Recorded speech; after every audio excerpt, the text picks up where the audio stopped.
C'est Tarou qui avait demandé à Rieux l'entrevue dont il parle dans ses carnets. Le soir où Rieux l'attendait, le docteur regardait justement sa mère sagement assise dans un coin de la salle à manger, sur une chaise. C'est là qu'elle passait ses journées quand les soins du ménage ne l'occupaient plus, les mains réunies sur les genoux. Elle attendait. Rieux n'était même pas sûr que ce fût lui qu'elle attendit, mais cependant quelque chose changeait dans le visage de sa mère lorsqu'il apparaissait. Tout ce qu'une vie laborieuse y avait mis de mutisme semblait s'animer alors. Puis, elle retombait dans le silence. Ce soir-là, elle regardait par la fenêtre dans la rue maintenant déserte. L'éclairage de nuit avait été diminué des 2/3 et de loin en loin, une lampe très faible mettait quelques reflets dans les ombres de la ville. « Est-ce qu'on va garder l'éclairage réduit pendant toute la peste ?» dit madame Rieux. « Probablement. Pourvu que ça ne dure pas jusqu'à l'hiver, ce serait triste alors. »« Oui, » dit Rieux. Il vit le regard de sa mère se poser sur son front. Il savait que l'inquiétude et le surmenage des dernières journées avaient creusé son visage. « Ça n'a pas marché aujourd'hui, » dit madame Rieux. « Oh, comme d'habitude. » Comme d'habitude, c'est-à-dire que le nouveau sérum envoyé par Paris avait l'air d'être moins efficace que le premier. Et les statistiques montaient. On n'avait toujours pas la possibilité d'inoculer les sérums préventifs ailleurs que dans les familles déjà atteintes. Il eût fallu des quantités industrielles pour en généraliser l'emploi. La plupart des bubons se refusaient à percer, comme si la saison de leur durcissement était venue, et ils torturaient les malades. Depuis la veille, il y avait dans la ville 2 cas d'une nouvelle forme de l'épidémie. La peste devenait alors pulmonaire.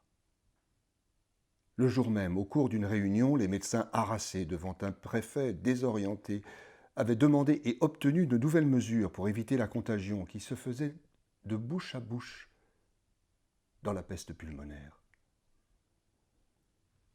Comme d'habitude, on ne savait toujours rien. Il regarda sa mère.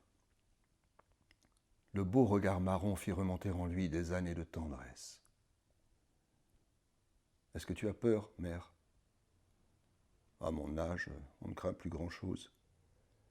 Les journées sont bien longues et je ne suis plus jamais là. Ça m'est égal de t'attendre si je sais que tu dois venir. Et quand tu n'es pas là, je pense à ce que tu fais. As-tu des nouvelles ? » ?»« Oui, tout va bien, si j'en crois le dernier télégramme. Mais je sais qu'elle dit cela pour me tranquilliser. » La sonnette de la porte retentit.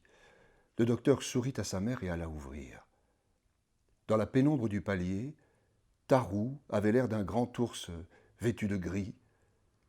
Rieux fit asseoir le visiteur devant son bureau, lui-même restait debout derrière son fauteuil. Ils étaient séparés par la seule lampe allumée de la pièce, sur le bureau. « Je sais, dit Tarou sans préambule, que je puis parler tout droit avec vous. » Rieux approuva en silence. « Dans 15 jours ou 1 mois, vous ne serez d'aucune utilité ici. Vous êtes dépassé par les événements. »« C'est vrai, » dit Rieux. « L'organisation du service sanitaire est mauvaise. Vous manquez d'hommes et de temps. » Rieux reconnut encore que c'était la vérité. « J'ai appris que la préfecture envisage une sorte de service civil pour obliger les hommes valides à participer au sauvetage général. » Vous êtes bien renseigné, mais le mécontentement est déjà grand et le préfet hésite. Pourquoi ne pas demander des volontaires ? On l'a fait, mais les résultats ont été maigres. On l'a fait par la voie officielle, un peu sans y croire. Ce qui leur manque, c'est d'imagination. Ils ne sont jamais à l'échelle des fléaux. Et les remèdes qu'ils imaginent sont à peine à la hauteur d'un rhume de cerveau. Si nous les laissons faire, ils périront. Et nous, avec eux. C'est probable, dit Rieux. Je dois dire qu'ils ont cependant pensé aussi aux prisonniers pour ce que j'appellerais les gros travaux. J'aimerais mieux que ce fût des hommes libres. Moi aussi. Mais pourquoi, en somme ? J'ai horreur des condamnations à mort.